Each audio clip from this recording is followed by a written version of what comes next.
Hello and welcome to the first video of what I hope will be a series of videos on the British Army in the Great War.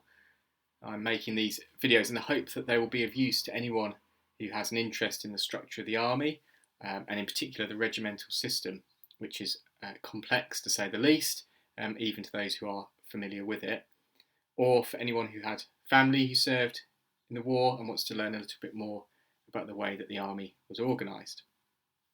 So to that end, it would be great to get any feedback in the comments section or likes or subscriptions.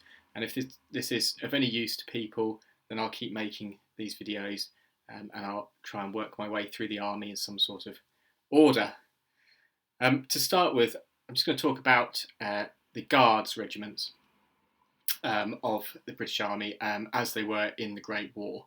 The Guards obviously considered to be something of an elite. They had a very high opinion of themselves and their fighting effectiveness, and of course they were the sovereign's guards during peacetime. So let's look at first of all at the four regiments of guards, and you'll note I say four initially because in 1914 there were only four regiments of guards. The senior regiment being the Grenadier Guards, as today. They had 3 battalions. Second, although they wouldn't accept this, second is seniority. The Coldstream Guards also with 3 battalions. The Scots Guards with 2 battalions. And finally the Irish Guards, who were only formed in 1900 during the Boer War, and they had a single battalion. So no Welsh Guards in 1914. So where were the Guards battalions? Well, first Grenadier Guards were at Worley in London. Second, Chelsea Barracks, also in London, on public duties. 3rd Battalion at Wellington Barracks in London. 1st Coldstream at Aldershot, and they were part of the first 2 divisions that would form the British Expeditionary Force. 2nd Coldstream at Windsor, Windsor Castle. 3rd Chelsea Barracks. 1st Scots Guards at Aldershot, also part of the BEF. 2nd Scots Guards were the resident battalion at the Tower of London, and the Irish Guards were at Wellington Barracks in London. So 6 battalions of the Guards were allocated to the BEF as it was initially formed, i.e. the 1st and 2nd Divisions of the British Army that was sent to France in August 1914. The 1st Division had 2 battalions, 1st Coldstream and 1st Scots Guards, and they were part of the 1st Guards Brigade, which contained 2 non-Guards battalions, 1st Black Watch and 2nd Royal Munster Fusiliers. In the 2nd Division, there were the 4 battalions of the 4th Guards Brigade, 2nd Grenadier, 2nd Coldstream, 3rd Coldstream and 1st Irish. And they were the 6 Guards battalions that initially went to France in 1914. So, the Welsh Guards, formed February 1915, at the request of the King, who saw that there was a gap in that the Welsh or Wales did not have its own distinct Guards battalion, though there was a strong tradition of Welshmen serving in the Grenadier Guards. It was formed from existing battalions, so men were asked to volunteer, Welshmen were asked to volunteer to join the Welsh Guards, and there were 200 Welsh recruits at the Guards depot at Caterham who also formed approximately a quarter of the battalion. First commanding officer was Lieutenant Colonel Murray Threepland, who was an ex-Grenadier Guards officer, and there he is in the background.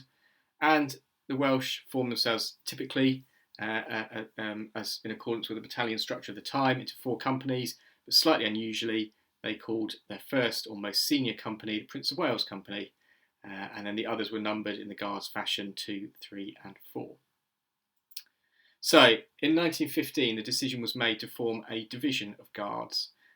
So the battalions that were already serving on the Western Front were withdrawn, and they were formed into a single division under the command of the Earl of Cavan, who's in the background there.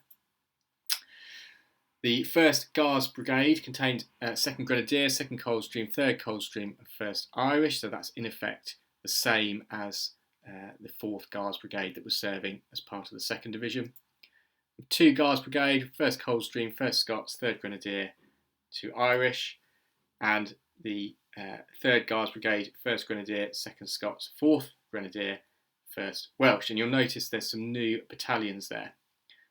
So during the first year of the war, the Guards were able to form a number of new battalions, and they became part of the Guards Division, a total of 13 battalions altogether, including 4th Coldstream Guards, which were originally entitled the Guards Pioneer Battalion.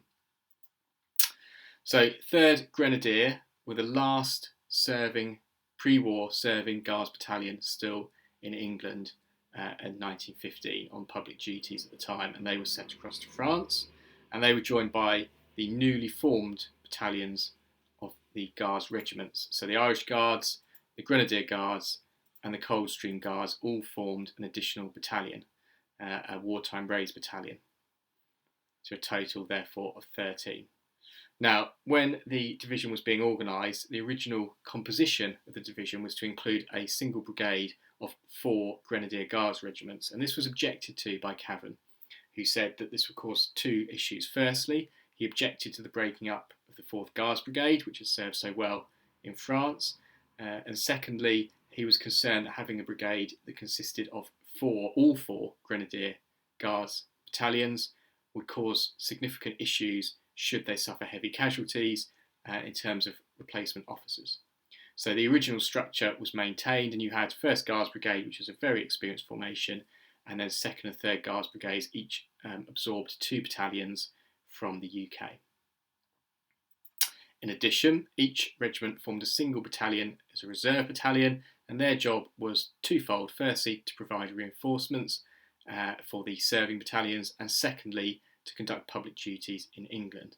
So you'll see there 5 Grenadiers, for example, at Chelsea Barracks in 1915, and so on down the line.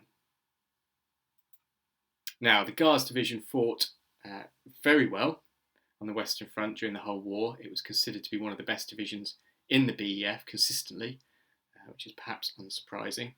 And that's the structure that we've seen that it maintained all the way through until February 1918, seeing action firstly at Loos in 1915, on the Somme, 3rd Ypres, where they did particularly well, and Cambrai in 1917, where they really restored the situation following the German counterattack.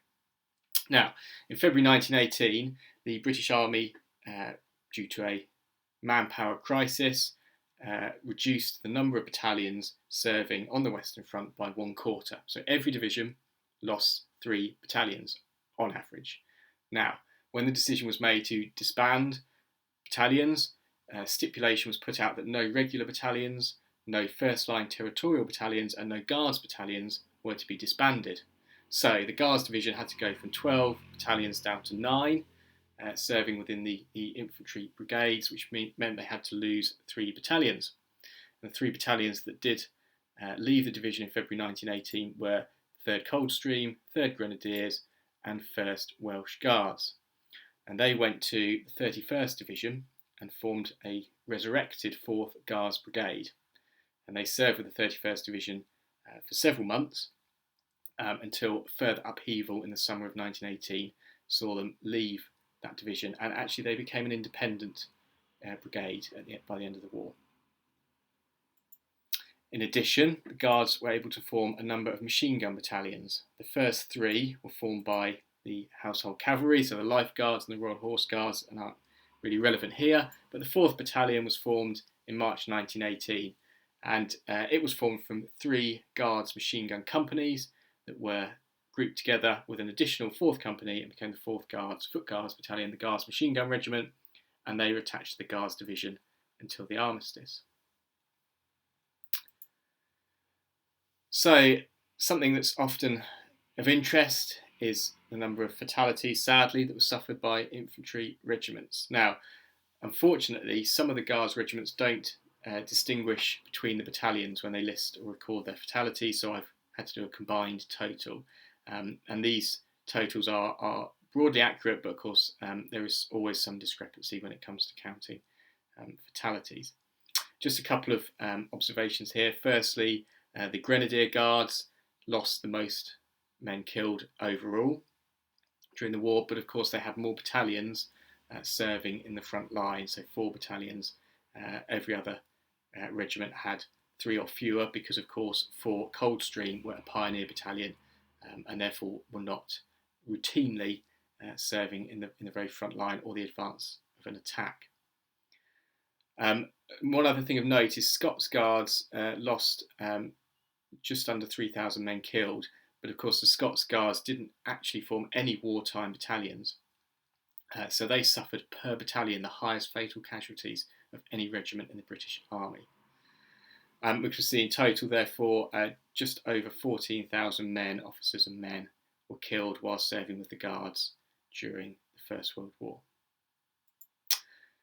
And lastly, just looking at Victoria Crosses, of course, the highest award for gallantry that could be awarded to a serviceman, the Victoria Cross, and it's perhaps unsurprising that the Guards won more than their fair share, given their reputation as an elite force and their continued success throughout the war. 7 Grenadier Guards won 7, or were awarded 7 Victoria Crosses, as were Coldstream Guards, Scots Guards 5, Irish 4, and the Welsh Guards just the 1. 2 things here, just point out. Firstly, every battalion, with the exception of the Coldstream Guards Pioneer Battalion, won at least 1 Victoria Cross.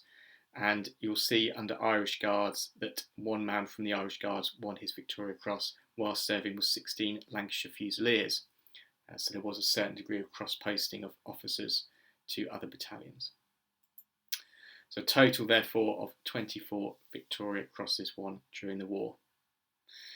So that's really the end of this particular video on the Guards battalions.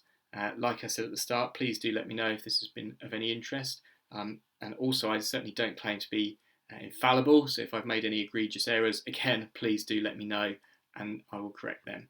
If this is something that people enjoy and watch, then I'll start creating more videos and probably look at some of the rifle regiments of the British Army next. Thank you for listening.